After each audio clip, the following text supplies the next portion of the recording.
931, Crime Story. Crime Story, les rendez-vous d'Alfred Hitchcock, racontés par Serge Sauveillon. Aujourd'hui, les plantes pleuraient de Pauline Smith.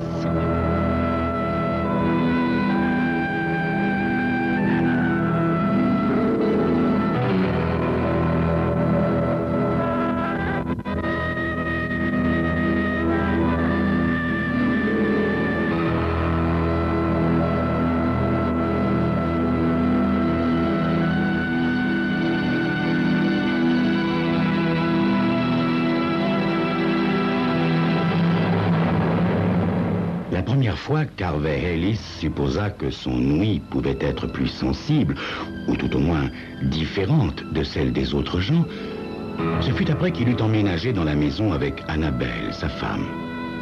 Celle-ci inspecta la propriété de ses yeux perçants, précis, et elle lui fit immédiatement une liste complète de ses exigences. Tu vois, Harvey, il faudra réparer le perron et le repeindre aussi. Oh, et le jardin, bonté divine, le jardin. Quand nous aurons fini le reste, il faudra s'occuper du jardin. Il faudra tailler, tondre, greffer, émonder. C'est alors qu'Harvey crut, pour la première fois, percevoir le bruissement produit par l'irritation du jardin. Un battement peureux de feuillage, ce qui, se dit-il, était complètement idiot, étant donné que cette irritation et cette peur étaient tout simplement les siennes, depuis l'instant où Annabelle s'était révélée être aussi irritante qu'effrayante pour le jeune marié sensible qu'il était. Regarde-moi ça, mais dans quel état est cette maison et ce jardin? Harvey, tu disposes de 3 longs mois, dit Annabelle d'un ton sans appel. J'entends que tout soit parfaitement en état pour la rentrée. La maison, dont Harvey avait hérité de son oncle, était en fait dans un état pitoyable. Le jardin, clos de haies, véritable fouillis de rejets, étreignait la maison de multiples plantes rampantes, lançait ses tentacules qui, retrouvant de la force, avaient constitué un inextricable taillis. Il fallut attendre le milieu de l'été que la maison soit repeinte et le perron réparé pour que... d'écouter et pour qu'il se rende compte que son ouïe était soit excellente, soit très mauvaise. Harvey, lui dit Annabelle, nous devons maintenant sortir et examiner ce qu'il y a à faire dans le jardin. Ils sortirent donc et Annabelle ouvrait la marche. C'était dimanche. Il faisait chaud et la nature était somnolente. Même les oiseaux étaient assoupis dans l'air lourd sous le soleil. « Regarde !» dit Annabelle avec un grand geste possessif du bras pour permettre à Harvey de prendre conscience de l'état du jardin. « C'est un véritable fouillis !» C'est alors qu'Harvey crut entendre quelque chose. Un bruissement de protestation, un frémissement de révolte. Il restait immobile sans presque respirer, comme s'il écoutait les soupirs harmonieux qui l'entouraient et le cernaient de près. « Il faudra que tu coupes tout cela, » dit Annabelle. « Hein? Couper quoi ?»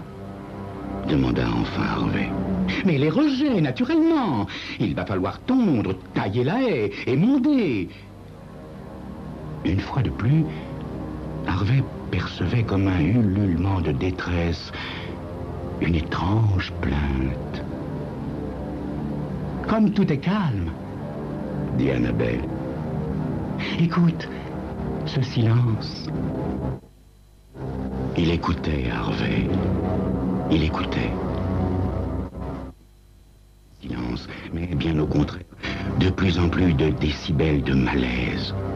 Il entendit une discordance douce et étouffée, une légère plainte d'inquiétude. Il tourna lentement sur lui-même pour saisir la progression de la douleur qui entourait son jardin. Et pendant qu'il tournait ainsi sur lui-même, il entendit sous ses pieds de vrais cris de souffrance.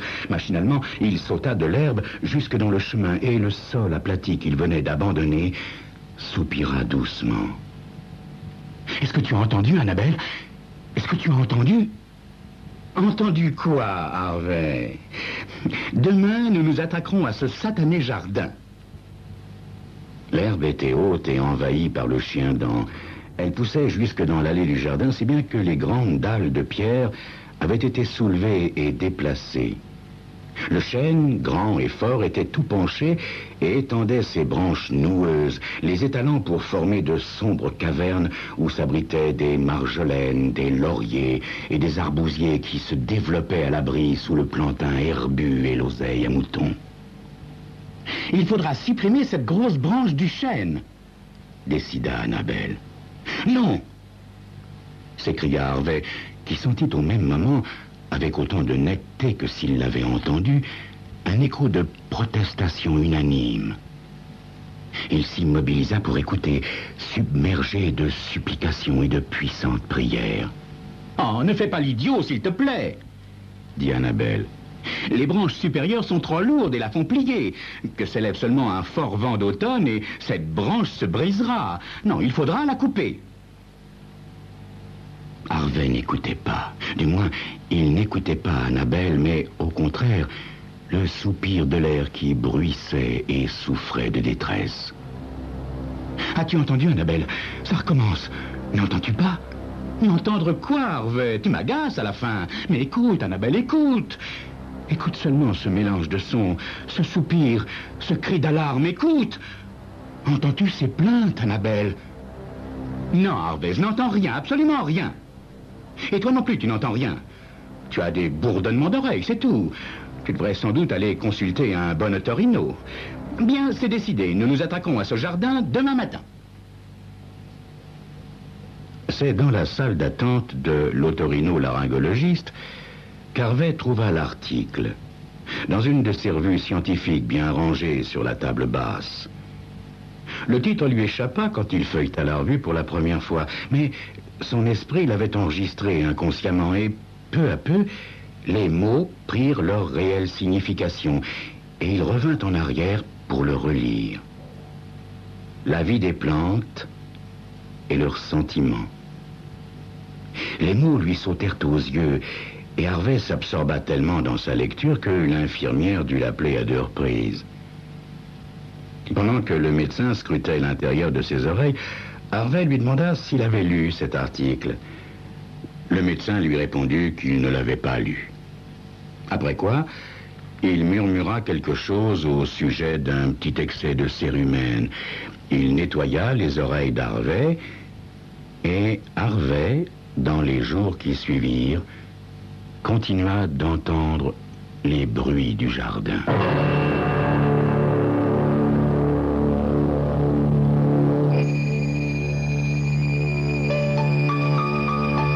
Harvey, après avoir lu cet article, accepterait-il de remettre le jardin en état, au risque de l'entendre souffrir? C'est ce que vous saurez dans quelques instants.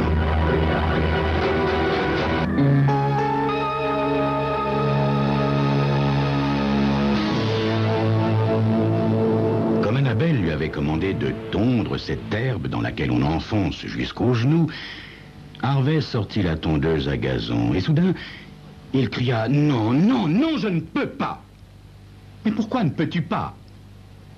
lui demanda-t-elle en le regardant. « Parce qu'elle souffre. »« Quoi? Mais qui souffre? L'herbe. Quand les lames de la tondeuse la décapitent, elle souffre. » Harvey resta un moment immobile et ses yeux se mirent à briller car il devenait conscient de la plainte de plus en plus forte du jardin. « Tiens, Annabelle, tu entends? »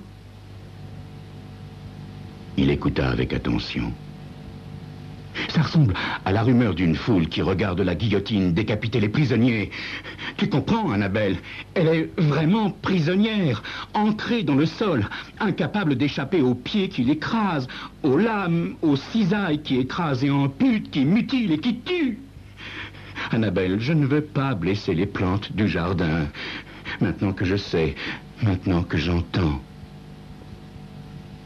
Il écouta de nouveau tandis qu'une légère brise traversait doucement le jardin, faisant bruire les feuilles, onduler l'herbe, craquer les sarments dans un tonnerre d'applaudissements.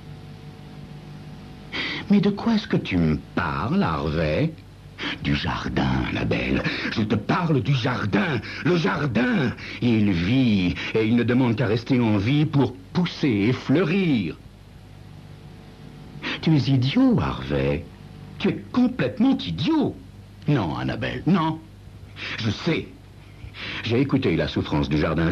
J'ai entendu son agonie. Je l'ai entendu demander qu'on lui reconnaisse son droit à la vie, qu'on lui accorde l'espérance de l'existence.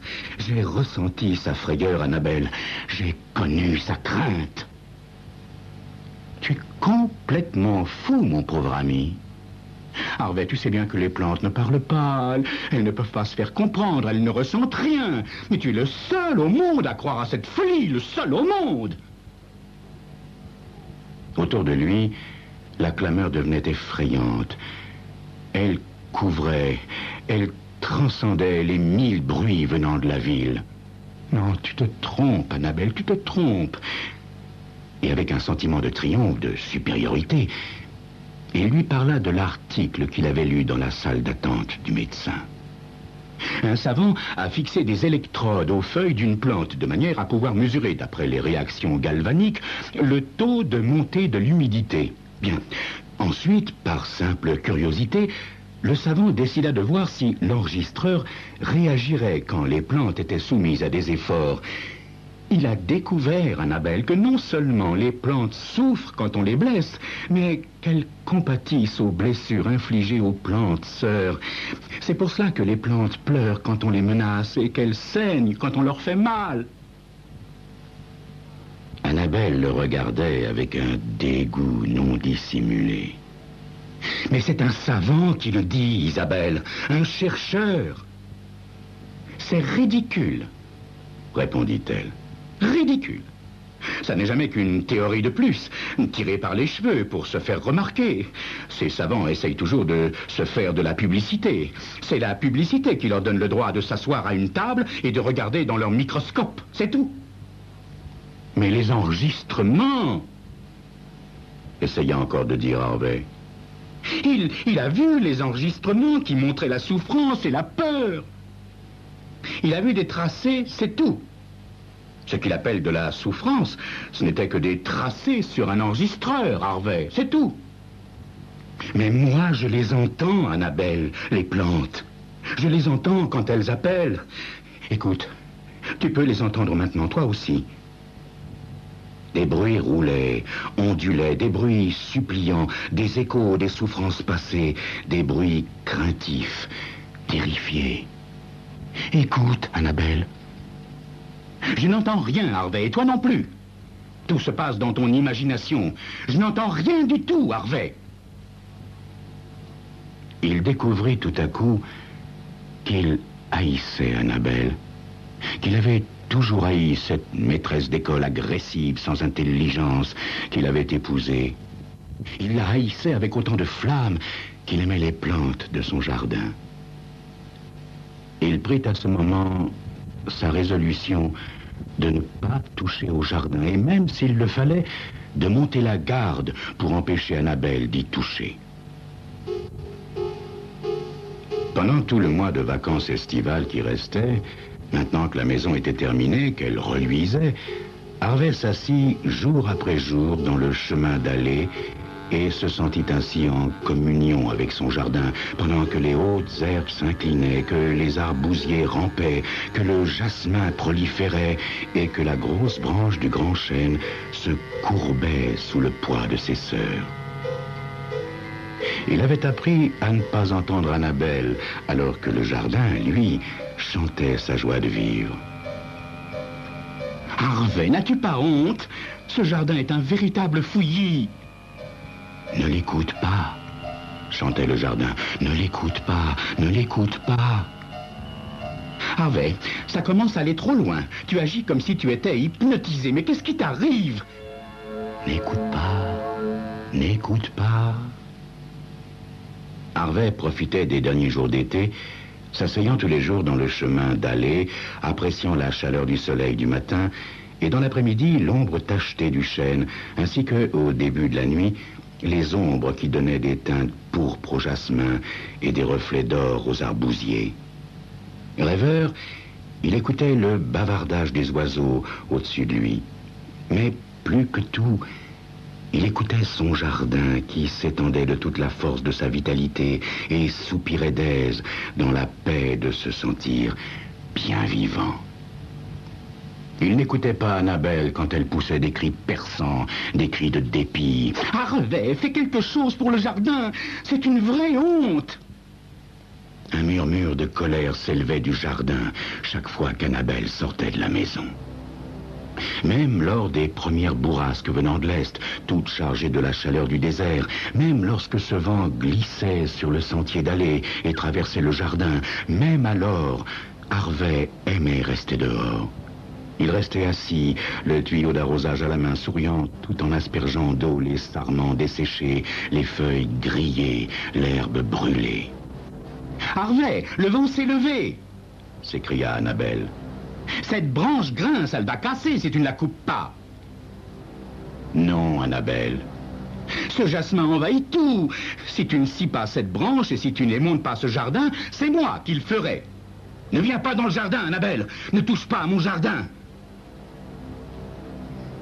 Chaque matin, Harvey se levait à l'aurore pour prendre sa place dans l'allée, pour veiller. Il restait assis là jusqu'à la fin du jour. Le soir, il lisait, bannissant tous les appels amoureux que lui faisait Annabelle.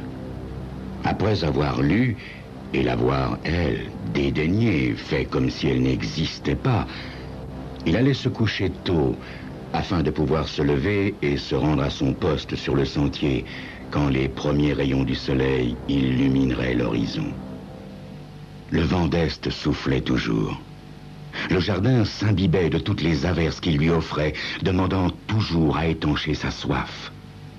Sous l'influence de la chaleur et de l'eau, le jasmin avait rampé, entremêlant ses pousses, et la grosse branche du chêne penchait de plus en plus, en gémissant. Un matin, alors qu'il était encore profondément endormi, Harvey s'éveilla avec la chaleur du soleil matinal et le bruit du vent. Il sauta sur ses pieds pour écouter. Tous les muscles tendus, tous les nerfs en éveil, et il entendit alors le gémissement du vent, le gémissement du jardin qui grondait de peur, qui frissonnait de colère. Il sauta du lit pieds nus et sortit de la maison. Il ouvrit la porte avec violence et sauta d'un bond sur le perron. Il vit Annabelle, juste en dessous du grand chêne, dans l'herbe jusqu'aux genoux. Elle se penchait en avant, tenant dans chaque main une des poignées des grandes cisailles. Le jardin suppliait, pleurait, criait. Annabelle atteignit les rejets de jasmin qui s'étaient étendus et enroulés autour du vieux chêne. Le jardin frissonna de peur. Les lames crissèrent, puis il y eut un râle de terreur. Harvey avait le visage convulsé de fureur. Ses yeux jetaient de froids éclairs. Il se ramassa sur les larges pierres dans le sifflement du vent pendant que craquait la grosse branche, alors que l'herbe gémissait. Des pierres, il bondit dans l'herbe, arrachant à chaque foulée un cri de douleur. Annabelle se retourna vers lui. Elle baissa les bras, mais ne lâcha pas les grandes cisailles. Harvey se détendit, lui arracha les cisailles, hurlant sa rage, non avec des mots, mais par des cris désordonnés qui se mêlaient à la confusion du jardin et qui étaient emportés par la tornade de vent. Il brandit les cisailles, fou de colère. Il les brandit au-dessus de la tête d'Annabelle.